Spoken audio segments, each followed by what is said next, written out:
नमस्कार। एक लगभग 29 वर्षीय महिला की कुंडली हमारे सामने है। 29 जून 1991 रात शाम के 18:05 पर इनका जन्म हुआ। जिस समय इनका जन्म हुआ धनु लगन उदय हो रहा था और चंद्रमा मकर राशि में गोचर कर रहे थे। लगन धनु है, ये अग्नि तत्व का लगन है, बृहस्पति का लगन है, यानी ज्ञान भी देता है, उत्तेजना भी देता है, स्वभाव में थोड़ा सा उग्रपन भी देता है, लेकिन कहीं कुल मिलाकर स्थिति समझदारी वाली दिखती है। लगन में जब राहु बैठता है तो कहीं ना कहीं ये व्यक्ति के पेशेंस को हिला देता है। राहु मेहनती प्लेनेट है, व्यक्ति को स्वभाव में मेहनत करने में देता है, लेकिन कहीं ना कहीं स्वभाव में उग्रता भी देता है। व्यक्ति स्वभाव में थोड़ा जिद्दी भी हो जाता है। लग्नेश बृहस्पति अष्टम भाव में बैठा है। बृहस्पति लग्नेश होके अष्टम में है, उच्च का है, आयु के लिए अच्छा है, घर परिवार के सपोर्ट के लिए अच्छा है, लेकिन लग्नेश का अष्टम भाव में जाना जीवन में संघर्ष को दर्शाता है। साथ ही साथ भूमि, जमीन, जायदाद, वाहन सुख ऐसे लोगों को मिलते हैं और व्यक्ति स्वयं इतना भी काबिल होता है कि जीवन में यदि वो कुछ काम करे तो स्वयं के बल पर धन भी अर्जित कर सकता है, मान सम्मान भी प्राप्त कर सकता है और घर मकान भी खरीद सकता है। अब बृहस्पति को संतान का कारक भी कहा गया और साथ में पंचमेश मंगल नीच का होके यहाँ बैठा है। जब पंचमेश नीच का हो, कारक बृहस्पति भी हो, संतान प्राप्ति में बाधा या कह सकते हैं कभी कभी सर्जरी से या ऑपरेशन से भी संतान की संभावनाएं बढ़ जाती हैं और ये कॉम्बिनेशन मिसकैरेजेस भी कराता है, क्योंकि इनकी सप्तांश कुंडली में मंगल जो प्लैनेट है वो यहाँ पर अष्टम भाव में फिर से नीच का होकर बैठा और कारक बृहस्पति राहु केतु एक्सेस में है। अब बात करेंगे राहु केतु अक्ष की। राहु केतु अक्ष का रिपीटेशन है इस कुंडली में।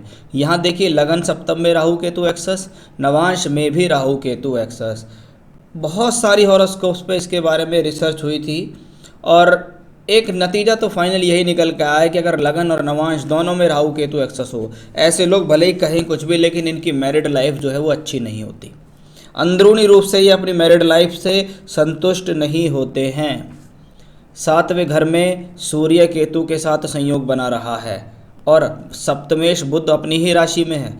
सप्तमेश का सप्तम भाव में होना, पति है, शादी हो जाएगी, लेकिन साथ में सूर्य राहु केतु का संयोग, डिस्टर्बेंस इन मैरिड लाइफ और साथ में शुक्र जो विवाह का कारक है, जो ब्यूटी ऑफ मैरिज देता है, वो भी अष्टम भाव में पड़ा हुआ है, जिसने फिर से इंडिकेशंस दिया है कि ये हॉरोस्कोप एक अच्छे वैवाहिक जीवन को नहीं दर्शा रहा। अब आता है इस हॉरोस्कोप में कॉम्बिनेशन मानसिक तनाव और टेंशन का कॉम्बिनेशन, जिसको कहते हैं शनि चंद्रमा का योग। चंद्र शनि योग को विष योग भी कहा गया है, क्योंकि यहाँ चंद्रमा मानसिकता का मालिक है, शनि के साथ शनि की राशि में है। ये व्यक्ति के स्वभाव के अंदर नकारात्मकता भरता है, परेशानी देता है, मानसिक टेंशन देता है। व्यक्ति कहीं ना कहीं अपने जीवन में उलझनों में उलझा रहता है, मानसिक तौर पे अपने आप को प्रबल महसूस नहीं कर पाता है। ये चंद्र शनि का कॉम्बिनेशन यहाँ विष योग इसलिए ही है क्योंकि शनि जैसा एक ग्रह जो चंद्रमा के ऊपर प्रभाव डालता है, एक नकारात्मक प्रभाव होता है और चंद्रमा या अष्टमेश भी हैं। कभी कभी ऐसे लोगों को जीवन में अपनी मानसिकता को प्रबल बनाने के लिए किसी न किसी प्रकार की मेडिसिन का भी सहारा लेना पड़ता है या डॉक्टर की देखरेख में भी ऐसे लोग जाते हैं।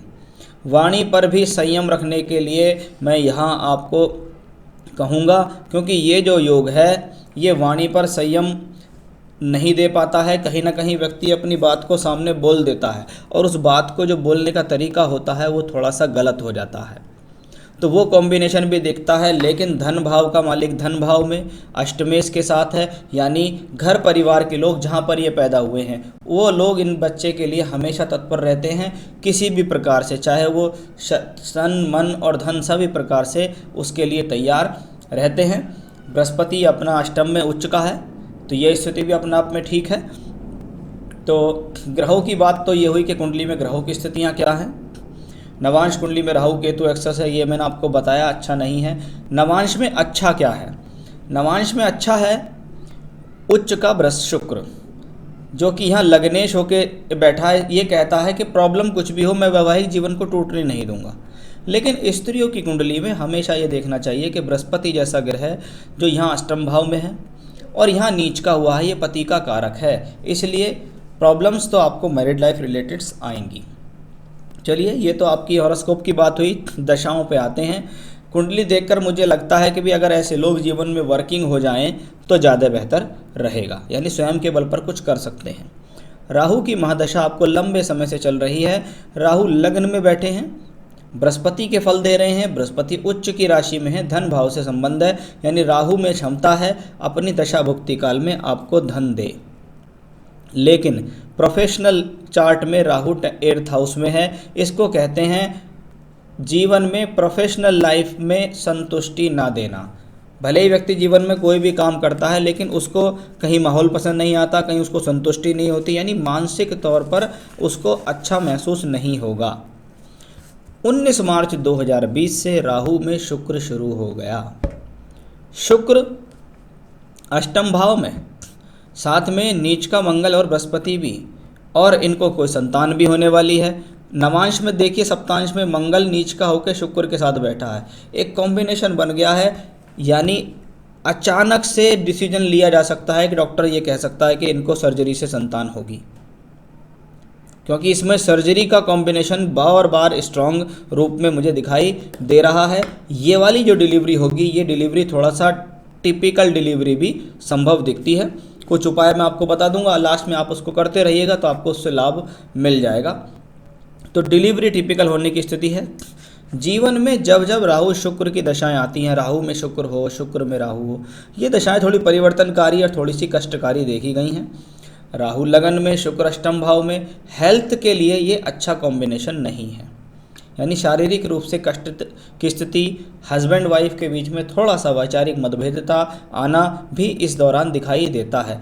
प्रोफेशनल लाइफ के लिए देखें तो ये एक समस्या का विषय है, क्योंकि शुक्र यहाँ द्वादश में बैठा है, साथ में शनि है और साथ में चंद्रमा भी है। कभी कभी ऐसी दशा भुक्ति में, जैसे इनको प्रेगनेंसी भी चल रही है, तो ये नौकरी अगर कोई वर्क करती होंगी तो हो सकता है इनको उस कारण छोड़ना पड़े और गैप आ जाए लंबा, तो वो स्थिति यहाँ मुझे बार बार दर्शित हो रही है। लेकिन ये चार्ट एक वर्किंग महिला का चार्ट संभव दिखता है, यानी ऐसे व्यक्ति जीवन में चाहें तो अपने बल पर धन अर्जन कर सकते हैं या किसी काम में अपना वो कर सकते हैं इंटरफेयर।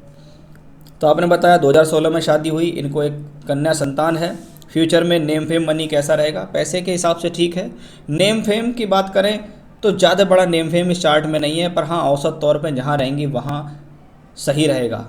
चंद्र शनि का कॉम्बिनेशन मैंने आपको बताया ही है कि ये संतुष्टि भरा कॉम्बिनेशन नहीं है। ऐसा व्यक्ति मन में किसी न किसी बात को लेकर नकारात्मकता रखता है, यानी संतुष्ट नहीं हो पाते हैं ऐसे लोग अपने जीवन में।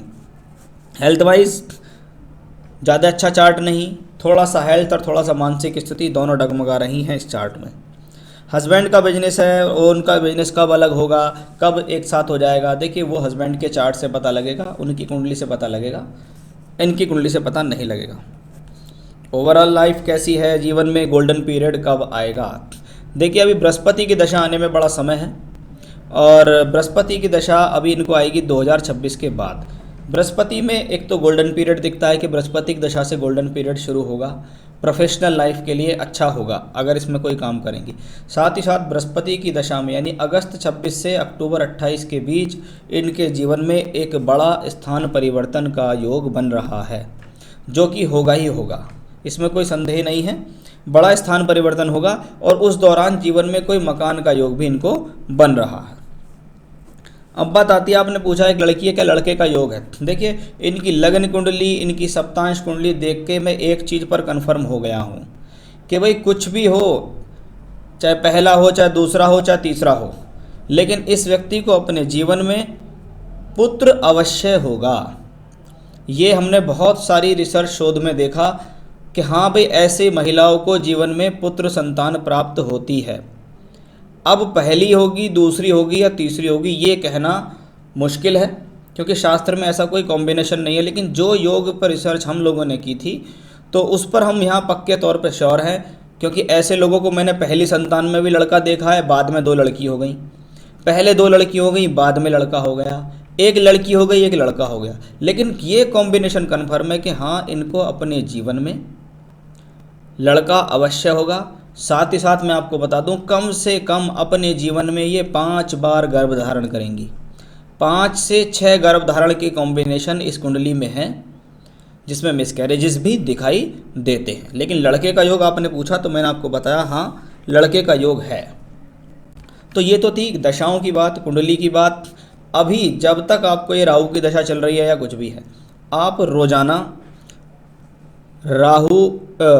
रुद्राष्टकम का पाठ करना है। एक तो आपको रोजाना रुद्राष्टकम का पाठ करें और रोजाना देवी कवच का पाठ करें। दुर्गा सप्तशती से देवी कवच का पाठ करना है और रुद्राष्टकम का पाठ करना है। ये ऐसी पूजा होगी नित्य जो इनको मानसिक, शारीरिक, प्रेगनेंसी में आने वाली परेशानियां सभी इस तरीके से इनको ठीक रखेगी। और भी मैं आपको बता दूं, देखिए इनका धनु लगन है, अभी आने वाली 21 जून को मिथुन और धनु राशि में ग्रहण पड़ने वाला, तो इनको अपनी पूजा रुद्राष्टकम और देवी कवच पढ़ने हैं ग्रहण के दौरान। क्योंकि 21 जून को ग्रहण है, तो ग्रहण के दौरान कोई खाए पिए नहीं, अपने पल्लू पर गेरू लगा लेंगे और अपने गेरू लेके थोड़ा सा अपने पेट के ऊपर भी उस गेरू को लगाइएगा। ग्रहण कालीय में ना खाएं, ना पिएं, ना सोएं, और उस दौरान बैठ के रुद्राष्टकम और देवी कवच का पाठ करें। और ये देवी कवच और रुद्राष्टकम इनको रेगुलर करना है, अभी लंबे समय तक करना है, उनसे इनको फ़ायदा मिलेगा। मानसिक तौर पर भी फ़ायदा इनको मिलेगा, क्योंकि इनकी मकर राशि है, 7.5 का दूसरा चरण भी इनको मिल रहा है। चाहे तो हनुमान चालीसा भी साथ में ये पढ़ सकती हैं। तो ये उपाय लंबे समय तक कराइएगा, इनसे आपको अवश्य लाभ मिलेगा। रत्न पहनने के लिए अभी मैं आपको कोई सलाह यहाँ नहीं दूंगा, आप ना पहने कोई रत्न, ठीक है, लेकिन जो उपाय हैं वो उपाय आप जरूर कीजिएगा। रुद्राष्टकम और देवी कवच ये निरंतर आपको करने हैं। तो दुर्गा सप्तशती गीता प्रेस वालों की जो आती है उसमें आपको शुद्ध दुर्गा कवच मिल जाएगा, और रुद्राष्टकम को मैं अभी आपको शेयर कर देता हूँ। तो ये था आपके हॉरोस्कोप का एनालिसिस और आपके सवालों के जवाब। नमस्कार।